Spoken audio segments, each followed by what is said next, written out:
I'm chilling, man. I'm in bed. My wife's next to me. She just made some cookies. I can't really look because I fucking strained my neck the other day. Yeah, how'd that happen? Sleep. Somewhere in my sleep, I decided to destroy my neck. So How old are you, man? It shouldn't happen yet.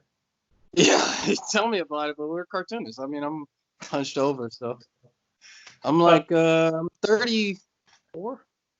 all right, so we're the same age. Well, I'm 35, but Oh, basically, nice. The crew, the yeah. next generation, man. This feels good. No, I was sitting at a coffee shop drawing because that's where I usually will go Yeah, and yeah, draw. And I got up yeah. like an hour later, and I like pulled my back from just like sitting there drawing. I think I own everything you've done, which is this story in here, which is awesome, and then this comic, Thanks. Floating World, which is great. Early 2000s. Oh, No, my life just fell apart and I stopped drawing. And I was doing a lot of Tumblr comics and I had like a small zine at Desert Island for a while. I was okay. running around New York doing I was doing a lot of crazy shit in New York. I had a couple comics, but I was so green that you probably can't even find some of that stuff. But I would say these are the two things that I came back out of the shed for.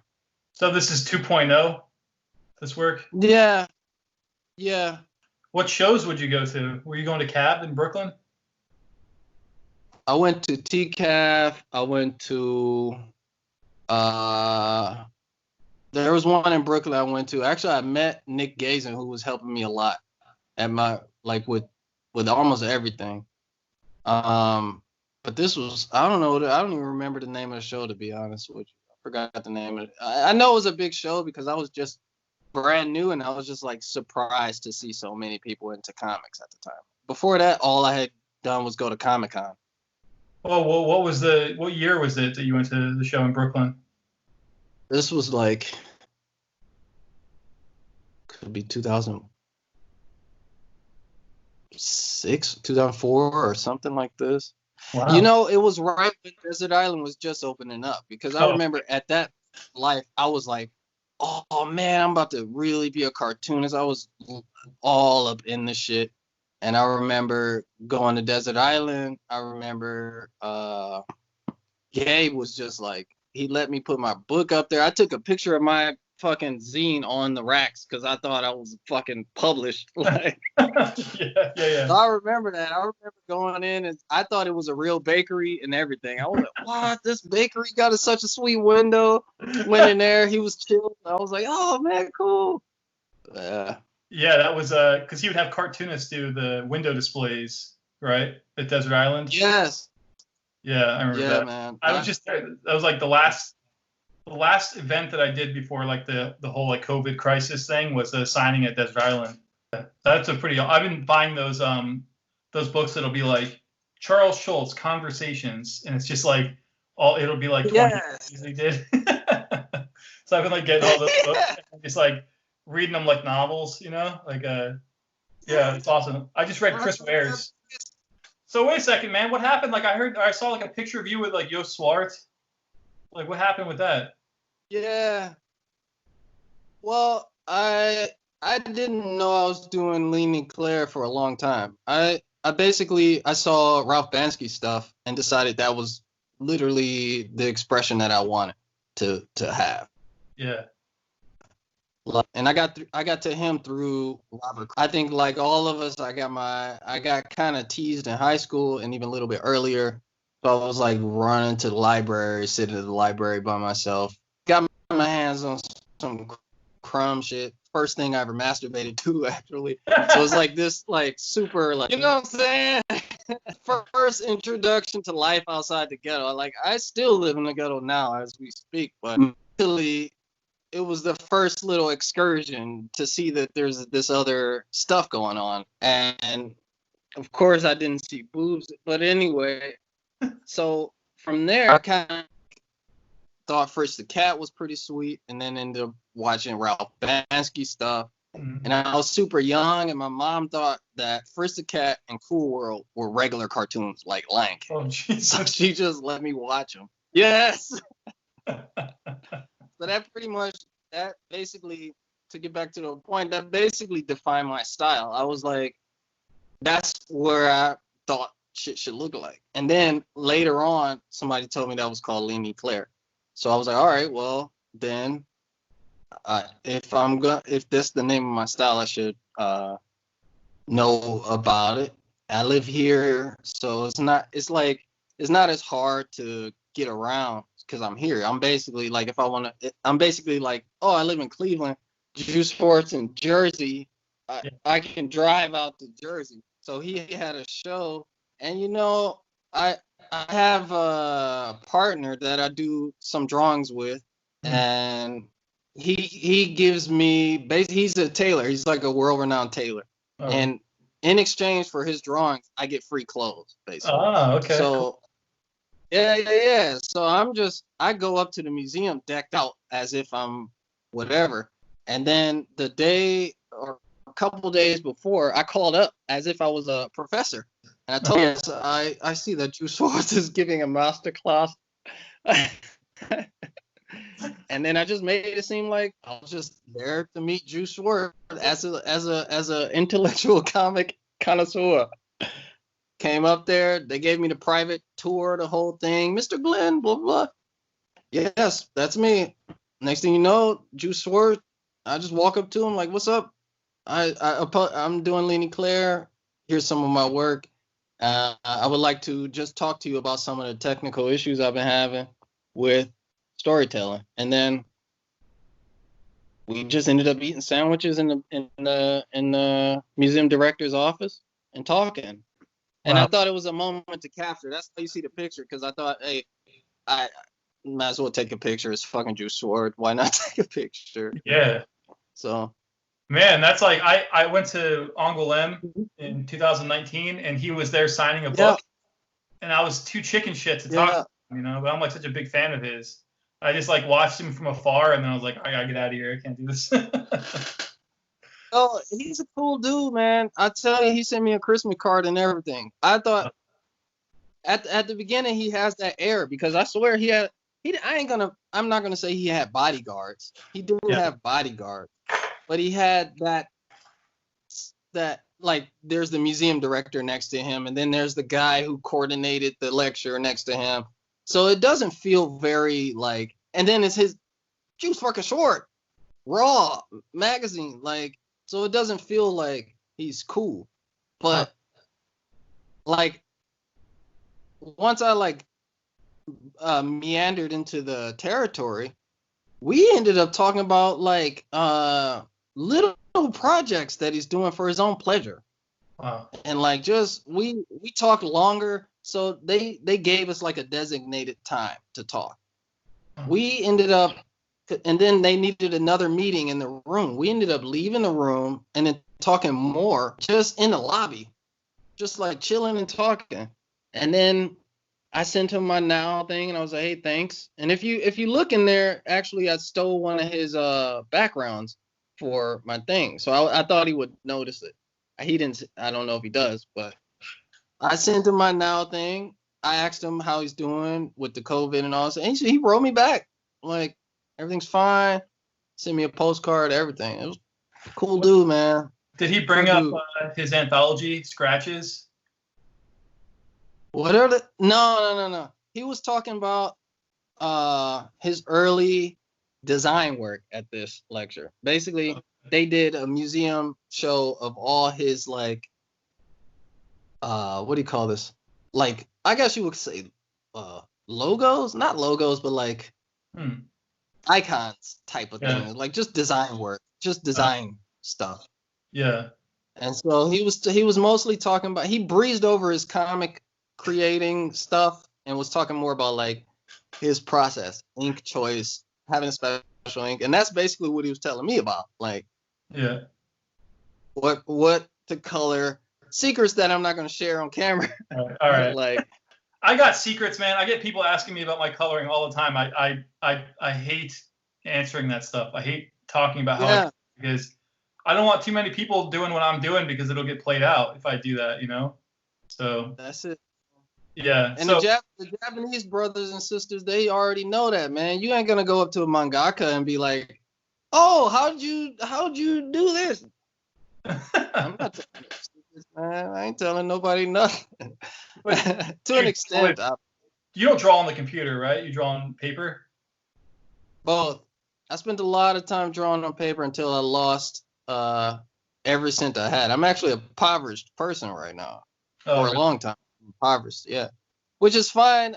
I mean, I don't want to sound cheesy, but art keeps me going. I mean, it's a thing that I still hold on to, the lofty idea that I could leave something behind, and that most impoverished people who leave something behind tend to leave something of value. So I can't afford it. I can't afford the paper, man. Mm-hmm. I was uh basically I was a copy shop jockey, man. I would go to the copy shop every fucking day, just hours in there trying to figure out when you're just figuring your recipe out. Uh-huh. That shit just took years and years of fucking putting the paper in wrong. Then I bought my own large format printer. Then I bought my own laser printer. I was reading, oh, it's laser better than inkjet, blah, blah, blah. House full of printers. Literally, house full of printers. I have like, I don't know, 5, 7 big giant printers all in the living room because I'm printing out shit, making layers that I would use on Photoshop. You know what I mean? Like, I have. I'll give a slight insight to my process. All right. I I I I don't really want to now, but Dude, I don't but think I do work with a chart. I work with like a character sheet. Okay. Oh, okay. So I would have like heads, blank heads Mm-hmm. with different sizes. Yeah. And I would need to copy those sizes and then trace them on a window or something so I Yeah. can get the size. So I have to print. And I got to buy all that paper and all that ink. And it was like, can't do it. Can't do it. I could spend $50 and get what I was working with when the comic you read, I drew that on a Samsung Android tablet, like just a tablet. What, Unsmooth? Yeah, Really? Wow. just like a oversized phone. No kidding. And then Yeah. how did you hook up with Floating World to publish it? Jason is surprised the shit out of me. I don't remember how we actually met. How did that happen? Oh, I just solicited and he hit me back, but I solicited before I hit my economic life or way too early midlife crisis.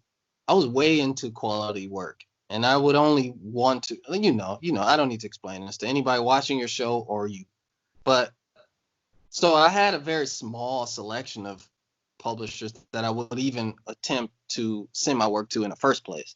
Mm-hmm. So it was like between him, Eric. I sent something to Chris, but Chris has something of mine that I'm working with another friend that's just gonna happen way later. Anyway, so Chris responded positively. Chris who? Chris Pitzer, pardon me, of At House. Oh, yeah. Okay. Pardon me. I'm inside jargoning with you because I feel cool. That's all. Well, man, I always felt like my work was Fantagraphics anyway. Like Fantagraphics was always like the publisher I knew was like, that's my home right there. So I just worked towards becoming a Fantagraphics artist officially because I already felt like one, And when people would see my work at Yes. they'd be like, this is like something Fantagraphics would publish, and I'd be like, yeah, I know that. Yeah, I know that. Good. Yeah. So like that's what I was going for, Yeah. But, I was always when I was in I had a long old relationship when I first started working. This was the New York days. That was all I was drawing for. That was it. I was just trying to get into Fantagraphics. I was like, I'm doing this to get into Fantagraphics. There's some talk about possibly making Unsmooth into some series or something like this.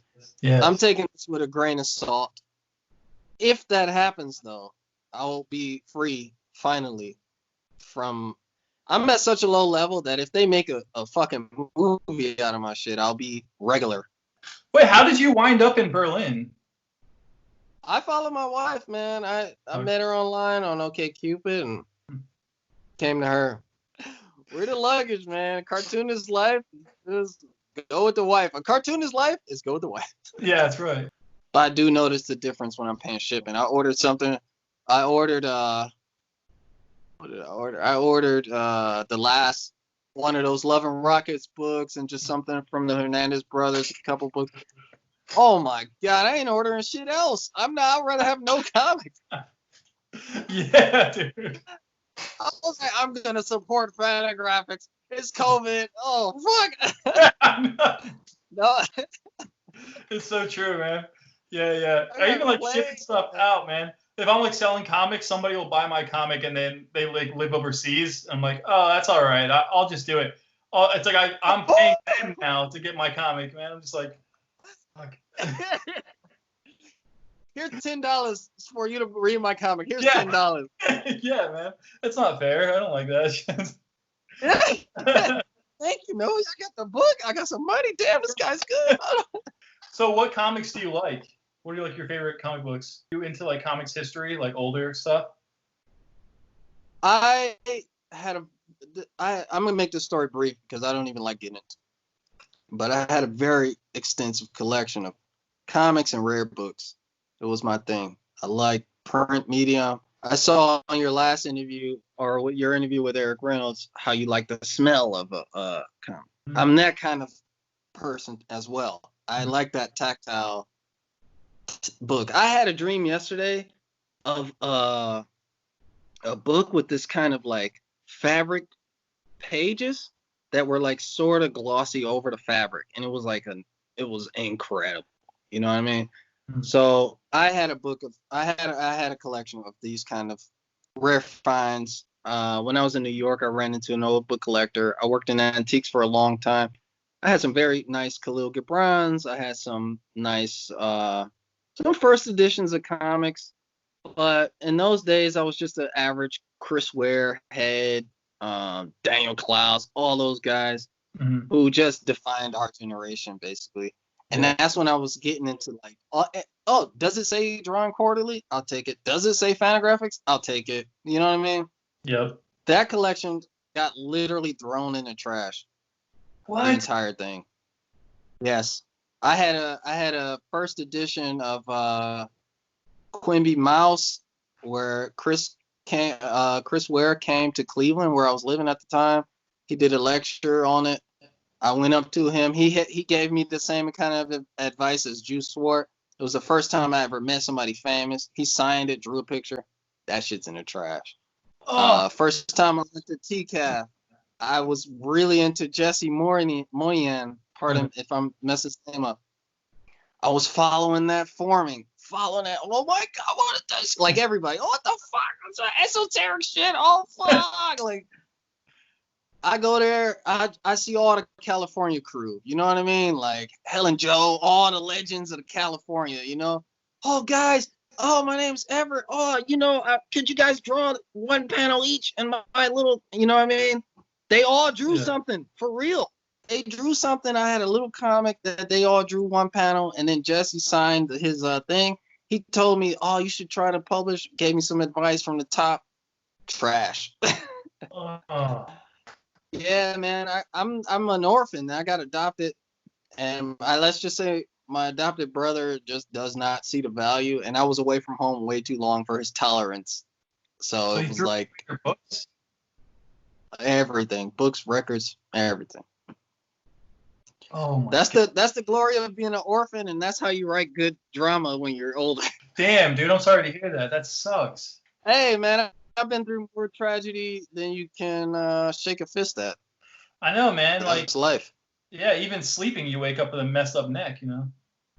I can't even go to sleep, Noah. I try to keep a good disposition. I was telling my wife today, a lot of people say, God damn it. But I don't. I say curse the devil. You know what I mean? I'm not a very religious guy. Yeah. But I'm a very, positive energy guy. I feel the flow of positive or negative energy. And if I'm cursing what is, I would say, predominantly known as a positive energy source, let's say this, why shouldn't I acknowledge also the negative zone of that? So if everybody can say, God damn it, God damn it, God damn it, then curse the devil. You know what I mean? In the same sense, the same agnostic sense as God damn it, I use curse the devil to just, you know what I mean? Acknowledge that maybe this isn't something within the realm of my powers to dispel. It's just a phenomenon that seems to chase me down and fuel my books, which seem to be working. So fucking, it's a trade. It breaks my neck. I wish it didn't. I would really like to not have this deal, but Yeah. fuck it, man. Well, that's good. You know what they say No. down here in the South? They say the devil stays busy. Yo, yeah, yeah, man. Oh, I gotta go down there, man. I like that. So I was at SPX, and Chris Ware was there, and that year I was nominated for an Ignatz Award. So I was really excited. I was like, oh my god. So I went there and I saw Chris Ware, and I bought like building stories from him. And that night I went to the Ignatz Awards and he was there and stuff, and I lost, and I was really bummed out. And the next day he took my copy of Building Stories and he wrote in it, "Fuck the Ignatz Awards, fuck the Eisner Awards, fuck the Harvey Awards," and underneath his signature. It was awesome. Are you kidding me? Yeah. So I got it in my copy awesome. in Building Stories. Wow. Just basically like fuck Damn, all. no, that is. Yeah. Next generation, man. I tell you, he passed you the baton on that one. You're right though. All those guys are like classic. Like I just reread Jimmy Corrigan, and I don't know. Have you read that before? You must have read that, right? Yeah, I did. I got the new one anyway, the collected stuff. Oh yeah. I haven't read that yet. I heard it's really depressing. If you grew up poor and you know pain, it's not as depressing, to be honest. Yeah, it's just a reminder, you know. Yeah, well, that's another thing I was, also like teased and like, basically like a reject in school. So I think I'll like resonate with all that. Actually, the last 2 years of high school, I tried to be cool. I just tried to be cool. Like I was like, you know what? I'm gonna do the cool stuff. Work? And I went to Cleveland School of the Arts. Oh, okay. Excuse me. And I got adopted by the principal when my mom died. Oh, damn. And I don't know if I should, well, whatever. All her kids are cool. Like, they're all the cool kids. Like, I had never even been in a house where people had confidence. And it was just like, what? What? So I kind of tried to, like, keep up with that in a way. So I did experience both sides. I don't want to make it seem like I got my ass whipped every day for 4 years. But for the first 2 years, demolished. Really? And then you became the cool kid at the demolished. Well, I tried to be cool. That was like the first like half of the last 2 years. Then something clicked where school became just a place. And it wasn't about education or anything. It was just a place that I would go to. And in that place, I would experiment with finding my real identity because I realized that nothing really mattered. Like these were still, somehow I saw that these were all kids. Like something clicked that it was like, these are fucking kids. They don't know anything. I'm literally going from jail to school every day. Like, and they are going home every day. So they don't know anything about like what I'm doing. So at that point I was like, well, I wonder what it'd be like to dress up like a police officer and come to school. So I would do the shit like that. Like, so it was like, and after certain events happened in the States where people became scared of the oddball out, I think I scared them into stop messing with me because I would wear like a trench coat, not on purpose and not to scare anybody, but the Matrix had came out. Like the Matrix was a cool movie. So I'm like, I'm going to wear the Matrix clothes. I was really using school as a petri dish to basically find out who I was like outwardly who I was. And those last few years, I just received way less beatings for it. So Yeah. I'm pardon me, No, explaining everything very. no, that's great, man. For me, like once I became a skater, I kind of had like a clique, like a category that I belonged to all of a sudden. And then I Yeah, had like there you go. started hanging out with the skaters, and the skaters weren't necessarily beat up or anything. Like they were just kind of left alone as like basically like the stoners or something. So like Yeah. I feel like the last towards the end there, like I was just kind of on my own. Like I didn't exist almost. I would just go out skating with these kids, and then that was like how I spent my teens. Just like breaking into people's backyards and skating in their swimming pools and stuff like that. It was awesome. Yeah, like ghost. Yeah. Growing up, man, I remember when I first moved to Arizona, my dad brought me to the school on the first day, and all the kids used to line up outside the classroom door waiting for it to open. And my dad brought me up to this line of kids who are now my new classmates, and he said, "Hey, listen, everybody, this is my son Noah. He's going to be in school with you here. I know he looks kind of like a little nerd, but just go easy on him. Don't pick on him so much. He's all right. He's a good guy. Just give him a chance." And then he fucking walked away. Since I was kind of like I showed like an interest in drawing, they would like in one of the classes they would excuse me to go into the gymnasium, and I would have to do like giant drawings of Garfield like working out, and then they would like hang those drawings in the gymnasium. Yeah. Dude, it's like we're like a class of people, cartoonists, man. I swear to God, because I'm in the Navy. I'm in like basically I went to this unit that was like espionage. Like all my whatever partners or whatever you would call these people. Everybody who was training with me was going in for SEALs, for FBI, CIA, shit like this, And I was just in I have no idea why they put me with this unit, to be completely honest with you. Mm-hmm. But I remember they would they call them ships, but it's basically like a bunker. And then there's all the training ships down on the bottom, and then there's one. It's called the 900 unit.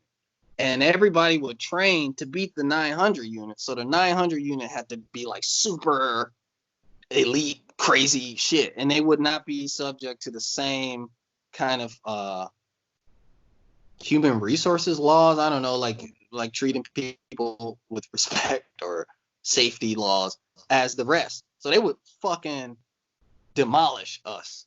Like, I remember dudes throwing up. I remember dudes disappearing at night. Really, I'm not kidding you.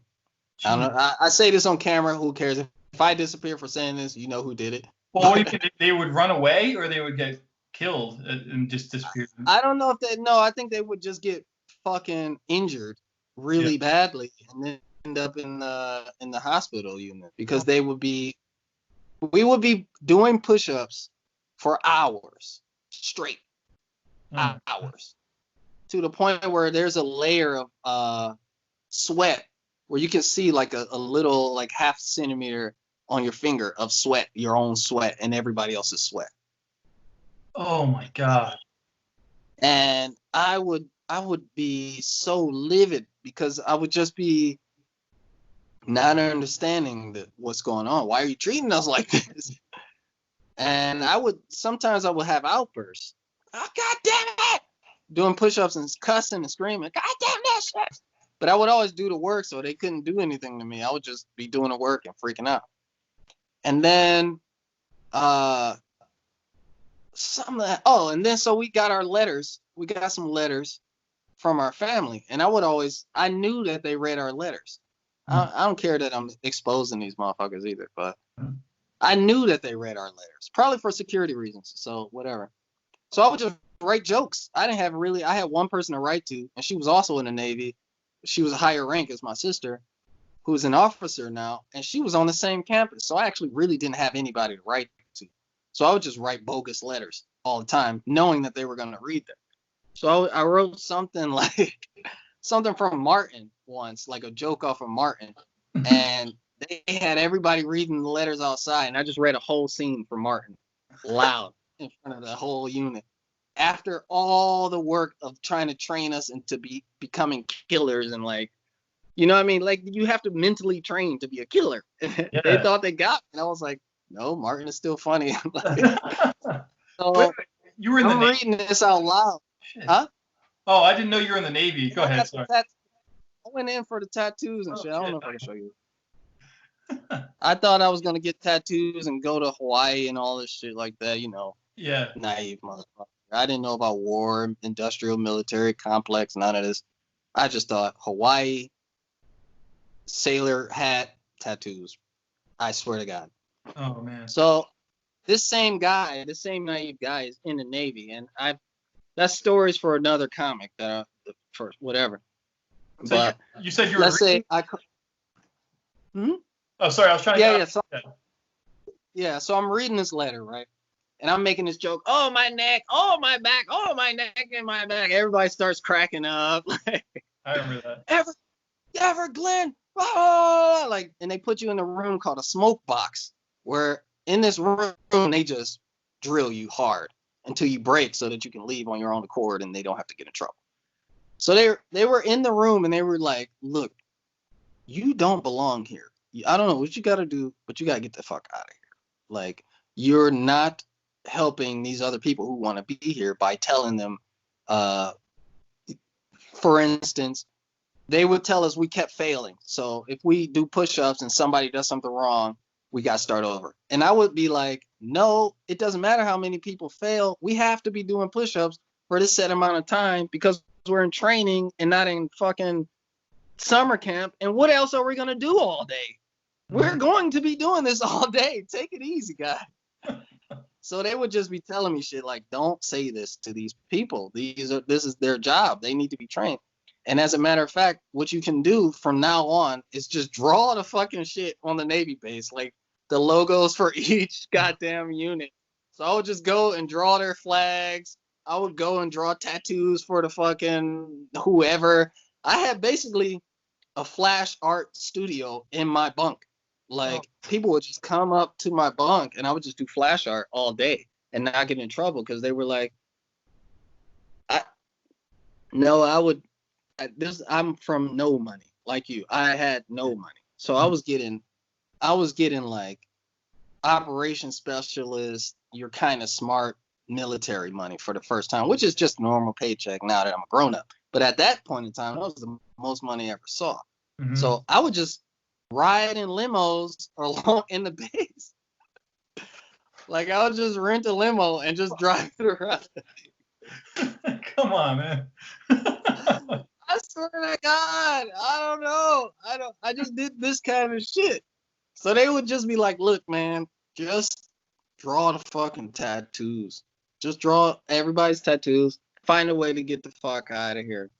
So eventually, I did get out. I got out knowing that they wanted me out and knowing that this was a way out, but not knowing that was how I was going to get out. I basically, I was having like mental issues with the idea of being trained to be paranoid about every kind of.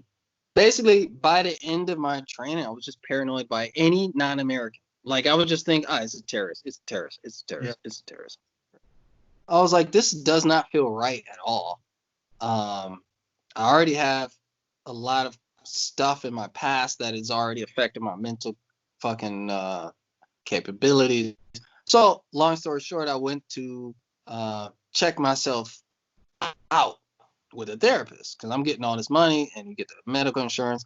Military therapists, though, are not really there for your like mental flexibility. Oh, really? No. So they got me out real quick after that. Like, I just went there and told them a few things, and they were like, "Oh no, this guy's crazy. Get him out of here." So I spent a few weeks in basically the mental institution of the Navy, a few weeks there, and then got out eventually. But I was drawing everything. It was so fun. It was like the same vibe. Like, you end up drawing shit. Just send them to draw. Yeah, right. Just get him out of here. Yeah, it's Yeah. rough, man. It's so funny too, because like I remember being so poor that one of my first checks I got from like a publisher from Fantagraphics was for $1,000, and to me, Well, $1,000 may as well have been 10 grand. I was like, yeah. holy shit! Like I couldn't believe that I had this money, and like I had it in my bank account, and I just like was afraid to even touch it. I was like, this is like Yeah, my yeah. nest egg. You might need to invest, Noah. You never know, man. You might have to fall back on that. Yeah. So like I always had like $200 in my bank, man, because I worked at like Panera Bread. That was like where I worked for years and years and years, and my you know, you get paid every 2 weeks and stuff, and my checks would be like $400 for like 2 weeks of work. Damn, that's a stretch. 2 weeks. Wow. Yeah. Dude, yeah, it was rough, man. And I'd be sitting there with like my $400 check, my rent is $350, like my part of the. So I'm just like, all right. My phone was like always getting shut off. It was a nightmare, man. So yeah, when all of a sudden I get this check, and then but then I got like employed by the newspaper in Denver to do a strip, and it was like for $50 a week. So then I had that extra $50 with my Panera Bread job, and I just like worked like that, man. And like I loved back then in that era because all those cartoonists were getting book deals for these big publishers, and then their graphic novels would just like not sell well, so they get remaindered. So then I could buy a copy for like $3. So like, nice. like all my graphic novels were like ones that like some artist I liked had done for a big book publisher who thought they were going to take a chance on this indie cartoonist, but then it didn't work out. So then I was able to get a copy of it for like $6 or something at the bookstore. Like 1,000,000 copies. Wow. So like all my books had like the Sharpie mark on the bottom, you know, where they were just Rejected. Have those books? I'm sure I do. Yeah. Oh, dude, I have way too many books. Yeah. And I hide this stuff because it's kind of corny, you know. But like even like right here, it's like fucking Lobo's back. Yeah. Right. It's like to me, like this stuff is so classic. Like this is like everybody in my house, all my brothers were reading this shit, and like all the kids in my neighborhood were reading it. Like I gotta have it. I remember I saw Lobo. I was like, who the fuck is this? Like, cause I was getting them from the library mostly, and they mostly had like, I guess this. Oh, that's exactly the one. Yeah. That, and it's like, what is this? This ain't Spider-Man. Dude, it's just a guy. He's a space biker who goes around like killing people. With a cigar, like it's like super muscular. It's like the most thing ever. I love it, man. I love that the art though on that too, man. It wasn't like screen tones or like just straight up I don't even know what you call this, like these ink layering, but it wasn't that. It felt like it was real painterly. The covers. Yeah, the covers. But the art themselves, it's like cartoony. Like, look at this page, man. It's like not like what you'd see like on a DC comic. Exactly. Yes. It's like silliness, you know? It's a really cartoon. Like, I'm work. Yeah. So yeah, I love it. And like the weird like page layouts and shit, like it's just like really fucking weird. I don't know if you can see that stuff, but yeah, but this is exactly what I meant when I say like Lobo was like its own thing. Like Lobo was a vibe. I remember Lobo basically in the same way I remember Spawn. Like, oh yeah, shit, Lobo, Spawn. I don't know, a few other like. No, basically I remember like Lobos. Like Gen 13. Oh yeah. Like I know they're not in the same school, but you know that era when it was like the Spawn toys were coming out, Gen 13, Lobo. Yeah, and it got to the point where they wouldn't even making stories. They were like, "Now here's just the TNA. Like here's a swimsuit issue. Now here's a whatever special." I'm like, I haven't seen a story yet. Yeah, the swimsuit issue is hilarious that they would do that. It's like just drawing these. Playboy. It was like at this point, it's Playboy. They knew their audience, man. I'm sure it made money. Oh yeah, they made money off of me and my buddy, man. I tell you Yeah. that much. We were Really? listening to 13th Chamber, Wu-Tang, and we had Gen 13, 13th Chamber, and one of these fucking posters that you see with a black light. And it would just be like, okay, Gen 13. Then after we get to Gen 13, we turn on the black light, sit back, and just dissect all the lyrics to it. There was this place called Eminem's Market, right? It was like this like little like basically gas station market. We would go there and you could get for 50 cents, you get a little foam cup and you filled up a soda, you know? So we would get like gather 50 cents together and we go over there and like mix up the sodas. Like I'm gonna get like a little bit of orange, like a little bit of Sprite, a little bit of Coke. You'd be like mixing up this like revolting sugary drink, just trying to get the most of that 50 cents. yeah, like man, it's 50 cents. You get it, all of them. So get somebody get like a hot dog for fucking another 50 cents. Some revolting food. Oh yeah. Just like, yeah, man, I miss that, man. That's the kind of thing. That was like the kind of thing I actually look back on. And I think, man, if I ever can find a shitty job that would accept an almost 40-year-old person, I would do it in a heartbeat. I've been working for startups and tech this and tech that for so long, and I'm like, nothing beats the feeling I had when I was working at the video store or the bowling alley. And I worked at Copacetic Comics for a little while. Experiences of just like, that hot dog, 50-cent juice or whatever, like that shit. I mean, I hate to say it, but like as I get older, I'm like, oh shit, that was the best time. These motherfuckers are going to college. These motherfuckers are on some plane of existence that I don't even know what the fuck they're talking about half the goddamn time. Yeah. I know it, man. And you broke through that shit too. You broke through the glass ceiling. Well, man. And that, there was a short play that Khalil Gibran wrote that always was my little guiding light, the way Crumb was yours. It was like like a doctor, a politician, something, and an artist were all at a dinner, and then the artist was feeling so like out of touch with everybody that he just went outside and started screaming and going crazy. And so one of the people came in, brought him in, and was like, "Look, you have a place here. Like, although it seems like we all have this kind of common developmental path. Your place is to bring that voice. Like, all of us use art to inspire our whatever technical thinking, whatever the fuck. And that's exactly what's going on here. It's like people like you and maybe a person like me. I need to produce a solid work first, so I'm not gonna say that.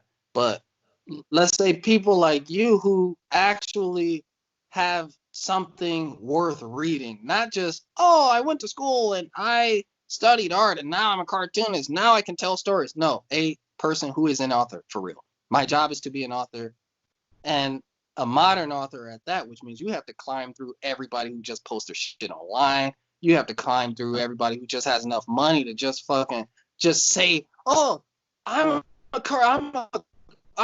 an artist now. Look, I can afford to pay the fucking art dealer to show my shit. I can afford to go to Art Basel. I can afford to print all my books every day. You gotta be even over them.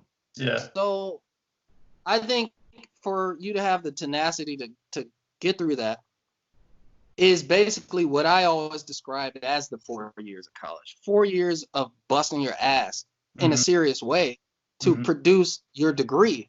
You can bust your ass all you want if you don't produce that degree, which is that book or that work, which is a work that is more solid to other people than it may be to you. Like something that your friends, that somebody who's not your friend will look at and say, oh, I can read this. Somebody who never met you. Yeah. That's where it's real. And once you are able to do that, then you got your fucking degree. So fuck if your viewers go to college, good job. If you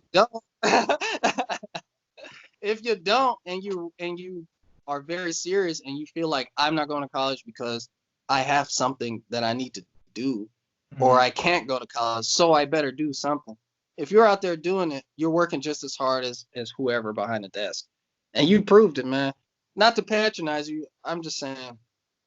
Have you gotten any feedback from Unsmooth? Like, have people reached out to you and talked to you about it? No, I read a review on Comics Journal that was really flattering. I think the point was a little missed, but she really nailed the narrative structure very well. So I never had anything reviewed, and I actually have nothing bad to say about that review. But besides that, the only assurance I get is where it's got me. It's got me sitting across from you right now. It's gotten me talking to people about further works.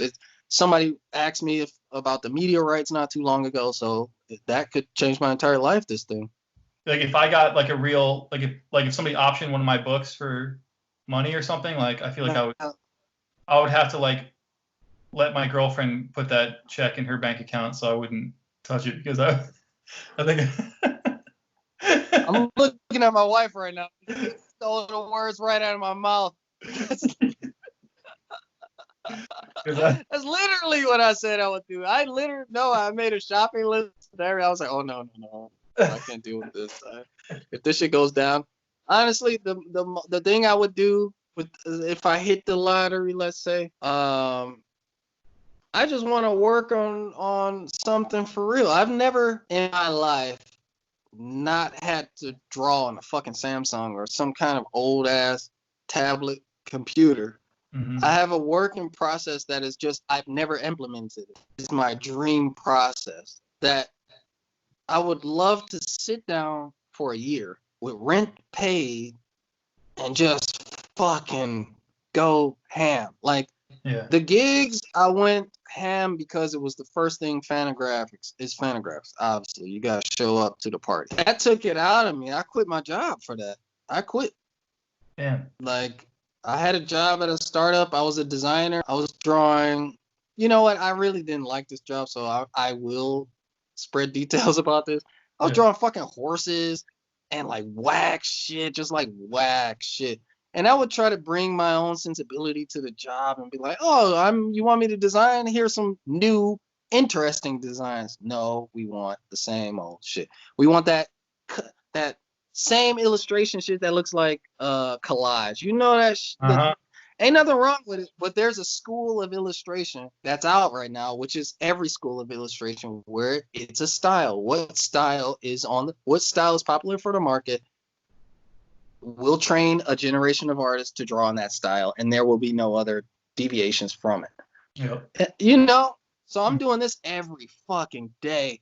I don't know how to talk to, like, since we're on the subject, I didn't go to college. I only went that one half of the first year. So here's people, full college graduates, super smart, kind of rich, all well-balanced parents. I don't know how to fucking talk to y'all at lunch. You know what I mean? So when they were like, you could put something in now, I was like, ciao. I'm out.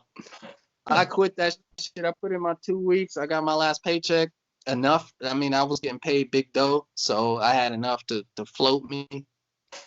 And I just put my whole shit and for like, I don't know, a long time. Like, I was already working on that for like 2 years, but I mean, on a tablet in between jobs is I would say the equivalent of like a month and a half.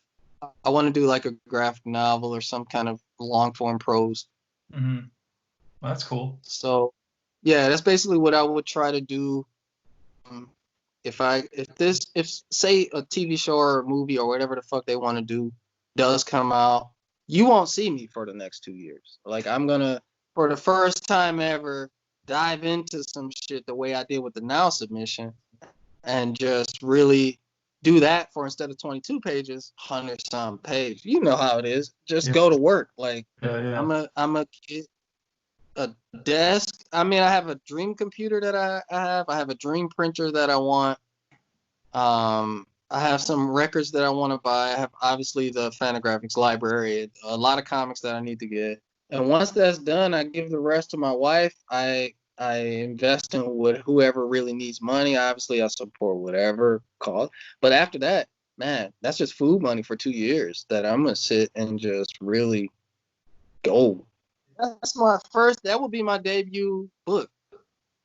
And I already have a lot of shit on my chest, as you can see from this, from now, as much as I'm talking.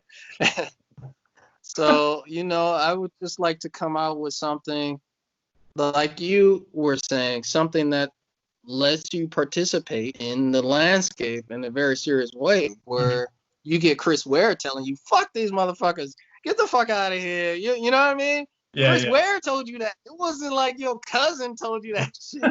That's like, I'm trying to be up there where you at, where it's just like, I wanna get nominated for some shit too, and we all do.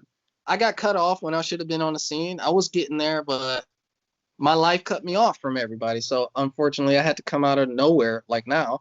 But I'm not out of nowhere. Yeah. So I would just basically do the same thing again. I'll just disappear again and come back again. Feel the vibes, man. I hope so. I hope to see you around, brother.